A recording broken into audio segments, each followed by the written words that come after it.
नमस्कार दोस्तों, मुस्काबादी सफ़र पर आपका स्वागत है।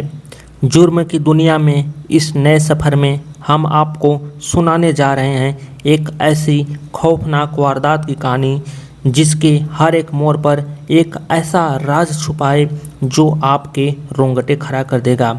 आपसे निवेदन है, चैनल को आप लोग सब्सक्राइब जरूर कर लीजिए और चैनल को सब्सक्राइब करते समय बेल आइकन को प्रेस करके ऑल वाले नोटिफिकेशन को आप लोग सेलेक्ट कर लीजिए और इस सच्ची घटना को जानने के बाद कमेंट में अपनी राय जरूर दीजिए। चलिए आज की इस घटना को मैं आपको सुनाने जा रहा हूँ। आज की जो सच्ची घटना है, ये सच्ची घटना बिहार के ज़िला मुजफ्फरपुर की है। मुजफ्फरपुर ज़िले में एक कांटी थाना क्षेत्र का जगह है और वहाँ पर एनटीपीसी का एक प्लांट है। उस प्लांट के पीछे का जो क्षेत्र था वहाँ से बहुत ही ज़्यादा दुर्गंध आ रही थी और तारीख थी 26 जुलाई 2026 की ये बात थी। सुबह से जब वहाँ से राहगीर टहल करके आना जाना उनका लगा रहा था तो साथ में उस एनटीपीसी प्लांट में जो काम कर रहे थे और कर्मचारी और अधिकारी थे वहाँ तक भी इसकी दुर्गंध आ रही थी। लोगों का वहाँ पर रुकना भी मुश्किल होता गया। जैसे जैसे समय आगे गया वैसे वैसे दुर्गंध भी बढ़ती चली गई। तभी राहगीर जो थे, आसपास के और लोग थे, इकट्ठा होते हैं और वे वहाँ पर देखते हैं कि आखिर ये दुर्गंध कहाँ से आ रही है।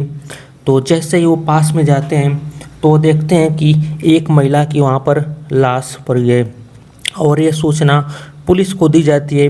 जैसे ही पुलिस आती है मौके पर उस लाश को अपने हिरासत में ले लेती है और पोस्टमार्टम के लिए रवाना कर देती है। लेकिन यह मुश्किल बहुत ही काम हो रहा था कि आखिर ये लाश किसकी है, क्योंकि जो चेहरा था वो पूरी तरह से झुलस चुका था जिससे पहचान पाना मुश्किल हो रहा था। इस चेहरे को पहचानना बिल्कुल एक आसान काम नहीं था, लेकिन जैसे कई दिनों पहले ही इसकी हत्या कर दी गई थी और यह लाश जो है कि पूरी तरह से सड़ चुकी थी।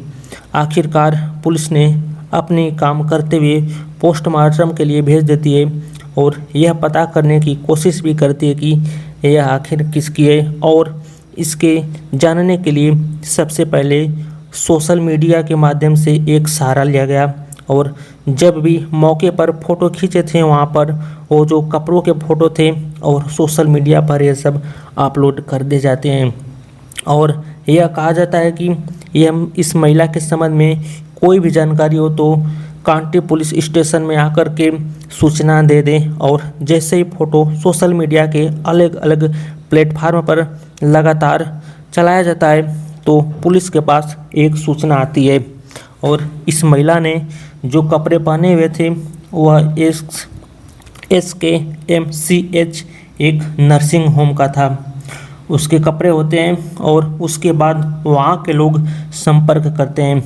पुलिस भी वहाँ पर जाकर नर्सिंग होम में संपर्क करती है और पता करती है कि तुम्हारी कोई कर्मचारी का डॉक्टर या कोई ऐसा मेंबर है जो कि यहाँ से गायब हो चुका है, यानी कि लापता है। और तभी से वो अपने स्टाफ से बातचीत करते हैं और बातचीत करने के बाद सच में पता चलता है कि एक महिला जिसकी उम्र 30 साल के आसपास है और उसका नाम मंजू कुमारी है और मंजू कुमारी कई दिनों से लापता है, यानी कि वो यहाँ पर जो नहीं आ रही थी वो 23 जुलाई 2026 से हॉस्पिटल में नहीं आ रही थी, जिसकी वजह से घर वालों से भी कांटेक्ट करने की कोशिश की गई। लेकिन अब उसका जो एड्रेस होता है पुलिस को एड्रेस मिल जाता है। पुलिस उस पता पर पहुंच जाती है और ये लड़की रहने वाली होती है छाना थाना जो होता है कांटी क्षेत्र का नरसंडा के एक इलाके का होता है, वहाँ की वह निवासी होती है। पुलिस उसके घर पर जाती है, घर पर उसके पिताजी से मिलती है और पिता का नाम विनोद शाह था। विनोद शाह जी से जैसे बातचीत की जा रही थी कि तुम्हारी लड़की कैसे गायब हुई, क्या बात है, उसके बारे में हमें पूरी आप सूचना दीजिए। वो कहते हैं कि जी हाँ, हमारी जो बेटी गायब है वो हो चुकी है। ना केवल बेटी गायब हुई है बल्कि बेटी का एक बेटा 6 साल जिसकी उम्र थी और उसका नाम आर्यन है, साथ में वह भी लापता हो चुका है। उसको भी हमने ढूंढने की कोशिश की लेकिन वो नहीं मिली। वो खुद भी थाने बार बार जा रहे थे। अब पुलिस ने कहा कि तुम्हें किसी पर कुछ शक है, कोई जिसके माध्यम से इस घटना की जांच को आगे बढ़ाया जा सके, तो उसके बारे में कुछ भी अगर तुम्हें लगता हो जानकारी के माध्यम से तो आप हमें बता सकते हो। तो उन्होंने अपने दामाद का नाम लिखवाया और दामाद का जो नाम था वह रवि कुमार था। साथ ही एक व्यक्ति होता है जिसका नाम हरि पासवान होता है, उस पर भी शक जाहिर किया गया। एक और व्यक्ति था जिसका नाम विकास और साथ में एक और आदमी था जिसका नाम रंजीत था, जो नर्सिंग होम में रहकर काम कर रहे थे। इस सहित पूरी सूचना के माध्यम से 6 लोगों के खिलाफ एफआईआर दर्ज करा दिया जाता है और एफआईआर दर्ज कराने के बाद पुलिस ने अब उन 6 आदमियों की तलाश करना शुरू कर देती है। और जहां पर लाश मिलती है, लाश के पास में ही बच्चे की चप्पल भी मिली थी। अब पुलिस ने उस आसपास के पूरे क्षेत्र को ढूंढना शुरू कर दिया और 26 तारीख को यह पहली लाश मिलती है और 31 जुलाई 2026 को वहीं पास में ही 50 मीटर की दूरी पर एक और लाश मिल जाती है जो कि आर्यन की थी, यानी जिसकी उम्र 6 साल की थी, उस बच्चे की थी। बस पुलिस के लिए एक सवाल था कि आखिर ये हत्या किसने की, और जो अभी पुलिस के पास आए हैं क्या इसी में से ही कातिल है या फिर कातिल किसी और है, और आखिर इसके पीछे की क्या वजह है। माँ को तो मारा ही लेकिन बेटे को क्यों ऐसा कर दिया। बहुत सारे सवाल थे, बहुत प्रश्न थे। ना केवल उस थाने की पुलिस जानना चाहती थी बल्कि उस इलाके के सभी लोग इस खबर के बारे में पूरी जानकारी जानना चाहते थे। तभी पुलिस ने इसमें जांच पड़ताल शुरू कर दिया और जांच पड़ताल के बाद पुलिस ने कुछ जो कड़ियों को जोड़ने के शुरू किया। इसमें से जो नामजद व्यक्ति होता है जिसका नाम होता है हरि पासवान, पुलिस हरि पासवान के घर पहुंच जाती है और हरि पासवान से बातचीत करती है तो उसका इन्वॉल्वमेंट इतना था कि जो कातिल होता है, कातिल को उसने आसपास के लिए छिपा दिया था, यानी कि कातिल को अपने पास ही छिपा लिया था। कातिल कोई और नहीं होता है बल्कि हरि पासवान का ही बेटा था जिसका नाम विकास कुमार था। विकास कुमार जो कि इस एफआईआर में नामजद एक व्यक्ति था। आखिरकार पुलिस उसके पास तक पहुंच जाती है और 1 अगस्त 2026 को अपने हिरासत में विकास कुमार को पुलिस ले लेती है। हिरासत में लेने के बाद पूछताछ जारी किया गया और पूछा जाता है कि तुमने कत्ल क्यों किया। सबसे पहला सवाल पुलिस का यही था, लेकिन उसका जवाब आया कि साहब मैंने कोई कत्ल नहीं किया है। अब मुझे खाम बीच में इस साजिश में फंसाने की कोशिश हो रही है। तभी दोस्तों, यदि उस लड़की के पिता ने उसका नाम लिखवा भी दिया है तो उसका कोई रोल नहीं है, लेकिन पुलिस का भी अपना एक तरीका होता है बातचीत करने का। पुलिस ने जब यहाँ सख्ती से बातचीत की, सख्ती से पेश आई और पूछताछ करने का अपने जरिया बदला तो पुलिस के सवालों के सामने वह ज़्यादा देर तक टिक नहीं पाया और जो सच होता है वह उगल ही देता है। वह कहता है कि साहब मैं और मंजू एक दूसरे को कॉलेज में टाइम से जानते थे और उसे भी हम दोनों को एक दूसरे से प्यार हो गया था।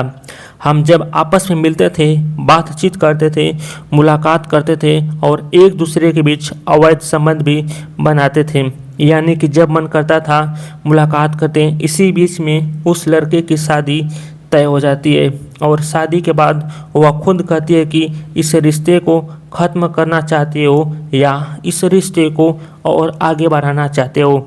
जब बात रिश्ते बढ़ाने की आती है तो उस लड़के के सामने खुला ऑफर था, यानी कि खुला ऑफर था। उससे बिल्कुल भी इस बात से एतराज़ नहीं था। उस लड़की की शादी भी हो जाती है और शादी होने के बावजूद भी वो अपने प्रेमी से जब भी मौका मिलता था तब विकास कुमार उससे मिल लेता था, उससे बातचीत कर लिया करता था। और जैसे जैसे वक्त गुजरता गया इस महिला को 2 बेटे पैदा होते हैं और उस पति के साथ लगभग 5 साल तक ही रहती है और 5 साल रहने के बाद आखिरकार उस पति से जब उसका मन भर जाता है तो उस पति को वह छोड़ देती है और उससे साफ साफ कहती है कि मैं अब आपको पसंद नहीं करती हूँ, मैं आपके साथ रहना नहीं चाहती हूँ। क्योंकि इस महिला को साफ साफ बातचीत करने की जो आदत थी, हालांकि जैसे इसके पति ने सुना, पति को इस बात से कोई एतराज़ नहीं हुआ, कोई दिक्कत परेशानी नहीं हुई और इससे इसके कुछ दिन के बाद फिर इस महिला को एक और व्यक्ति से प्यार हो जाता है जिसका नाम रवि कुमार होता है। रवि कुमार से यह प्यार का इजहार करती है, इजहार करने के बाद शादी भी कर लेती है, जबकि इसने पहले पति से कोई तलाक नहीं लिया था और जो इसका प्रेमी था, यह प्रेमी से मिलना जुलना, बातचीत करना, यह इसके लिए एक आदत बन जाती है। जनवरी 2026 जब आता है तो यह अपने दूसरे पति से भी दूरियां बना लेती है और अपने इस पति से भी साफ साफ कहती है कि अब तुम अपने रास्ते और मैं अपने रास्ते। अब जो बच्चे होते हैं उनमें से 2 बच्चों को तो इसने छोड़ दिया और अपने परिवार के पास यानी कि माता और पिता के पास एक जो बेटा था जिसका उम्र लगभग 6 साल के आसपास था, उसे ये अपने साथ रख लेती है। साथ ही यह एक नर्सिंग होम होता है वहाँ पर और उस नर्सिंग होम में यह एक नौकरी ढूंढ लेती है। नौकरी की तलाश करते हुए वहाँ पर नौकरी वह करने लगती है और जो अपने किराए पे इसने घर लिया था उस घर में इसका रहना सहना भी शुरू हो जाता है। अब जो प्रेमी पहले से ही शादीशुदा था, उस प्रेमी का इस घर में आना जाना यह सब चलता रहता था, लेकिन कोई दिक्कत और परेशानी की बात नहीं थी, सब कुछ ठीक ठाक चल रहा था।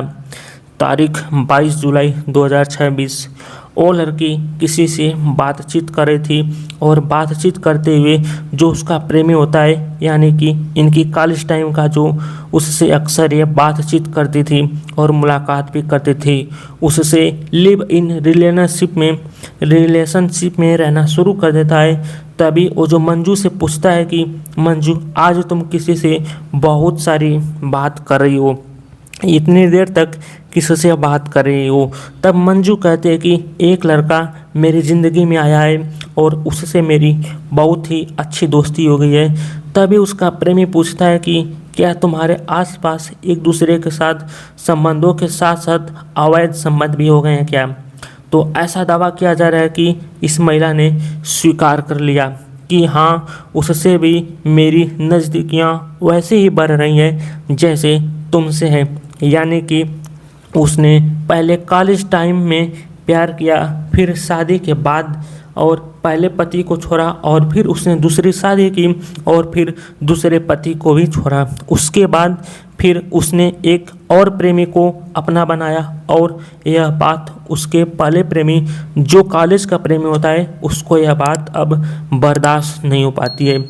उसने इस बात का कड़ा विरोध किया, लेकिन वो इस बात को जाहिर नहीं करना चाहता था कि इसीलिए उसने प्लान बनाया और जब प्लान बनाया तो उसने कहा कि 23 जुलाई को तुम मुझसे मुलाकात करने के लिए वो जो एनटीपीसी का प्लांट है उस प्लांट के पीछे वाले क्षेत्र में आ जाना, वहाँ मैं तुमसे कुछ ज़रूरी बातचीत करना चाहता हूँ। यह महिला अपने आप में मस्त थी, इससे कोई दिक्कत नहीं थी, ना इसको परेशानी थी। यह सीधा जहाँ बताया गया था उस पते पर पहुँच जाती है और वहाँ जाने के बाद जब वह एनटीपीसी के पीछे का क्षेत्र होता है और जब ये बातचीत करना शुरू किए तभी जो इसका प्रेमी होता है, प्रेमी इस बात पर गुस्से में हो गया कि एक बात बताओ, तुम लगातार एक के बाद एक व्यक्ति से इसके संपर्क में हो, ये कैसे होगा? अभी इस बात को लेकर मैं आपस में उन दोनों में कहासुनी शुरू हो जाती है। उसने कहा कि मैं वैसे भी साफ साफ सुथरी बातें करती हूँ, मुझे इधर उधर की बात करने की बिल्कुल भी आदत नहीं है। अगर तुम मुझे बिल्कुल पसंद करते हो तो करते रहो, नहीं करते हो तो मत करो, अपने रास्ते जाओ, लेकिन इस तरह की बातें नहीं कर सकते। जब मंजू ने अपने इस प्रेमी से इस बात को लेकर विरोध करना शुरू किया तो और इसके प्रेमी यानी कि विकास को बहुत ज़्यादा गुस्सा आ जाता है और इतना गुस्सा आता है कि वह अपना धैर्य खो देता है और उस महिला के साथ मारपीट करना शुरू कर देता है। न ही केवल मारपीट करता है बल्कि उसकी हत्या कर देता है, जबकि मौके पर चश्मदीद उसका 6 साल का बेटा होता है आर्यन, वो भी मौके पर वहाँ था और वह ये सब घटना अपनी आंखों से देख रहा था।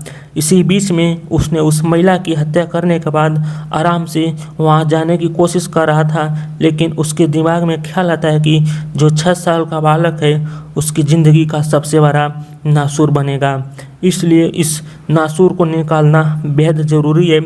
जैसे उसने उसकी माँ की हत्या की, ठीक वैसे ही उसके बेटे की भी हत्या कर देती है और हत्या करने के बाद माँ और बेटे के शव को वहाँ से लगभग 50 मीटर की दूरी से अलग अलग कर देता है। अब इसी बीच में वहाँ पर एक हरे रंग की बोतल थी, उस बोतल में कुछ ज्वलनशील पदार्थ था और उस पदार्थ को बच्चे के चेहरे पर डालता है और जो उसकी माँ थी उसके चेहरे पर भी डाल देता है। उसकी ये कोशिश थी कि इन दोनों की पहचान न हो पाए। माँ और बेटे की पहचान नहीं होगी तो इसके बाद फिर पुलिस इधर उधर भटकती रहेगी और कभी भी इस बात का खुलासा नहीं होगा, यानी कि कातिल ने कत्ल तो कर दिए, यह सोच कर कि वह अब कभी पकड़ा नहीं जाएगा। उसके नाम और निशान पहचान मिटाने की पूरी कोशिश की, लेकिन उसकी पहचान तब बेकार हो जाती है जब उस महिला के जो कपड़े पहने हुए थे उस पर एक स्टिकर लगा हुआ था। स्टिकर पर लिखा था कि उसके SKMCH, और इस सोशल मीडिया पर जब यह फ़ोटो वायरल होता है तो उसके बाद नर्सिंग होम वालों तक यह खबर पहुंच जाती है और नर्सिंग होम वाले ने ही पुलिस से संपर्क किया और संपर्क के बाद इस घटनाक्रम का खुलासा हो जाता है। पुलिस जब 2 अगस्त 2026 को इस घटनाक्रम का खुलासा कर रही थी तो पत्रकारों ने भी सवाल पूछा कि इस घटना में क्या और भी शामिल है। पुलिस कहती है कि यह जांच का विषय है, लेकिन इस लड़के के पिता को पुलिस ने जो हिरासत में लिया था वो इसलिए लिया था क्योंकि वो जानते थे कि कत्ल में उसके बेटे का हाथ है। इसीलिए पुलिस ने बाप को भी भेजा जेल और जो कातिल होता है उसको भी जेल भेज दिया। और पुलिस का यह भी कहना है कि इस हत्याकांड से यदि कोई और भी जुड़ा है तो जब चार्जशीट लगाई जाएगी तो उस चार्जशीट में उसे शामिल किया जाएगा, मामला अदालत में जाएगा और कम से कम समय में आरोपी को सज़ा दिला दी जाएगी। भले चाहे कत्ल करने वाला या फिर अपराध करने वाला कितना ही शातिर क्यों ना हो, वह कितना भी सोचे कि इस घटनाक्रम का खुलासा नहीं होगा, इसके लिए चाहे वो कितनी भी पढ़ाई क्यों ना कर ले, लेकिन अपराध कभी छिपता नहीं है। और इस कहानी में भी कुछ ऐसा ही हुआ है। मंजू का जो कातिल होता है उस तक पहुंचने में पुलिस को ज़्यादा समय नहीं लगता और महज 48 घंटे में ही इस हत्यारे को पुलिस पकड़ लेती है।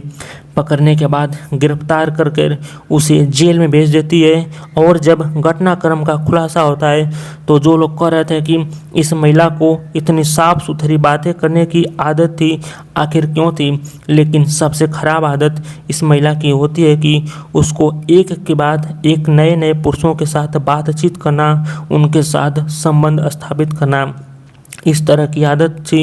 यह सबसे खराब कारण थी कत्ल होने की और केवल इसके कत्ल का कारण बनता है बल्कि इसके बेटे का भी कत्ल का कारण बन जाता है, जिसका इस मामले में कोई भी दोष नहीं था कि ये घटना थी बेवजह मारा जाता है। हमें दोस्तों उम्मीद है जाते जाते आप लोग कुछ ना कुछ ज़रूर सीखेंगे। कमेंट में अपनी राय ज़रूर दें।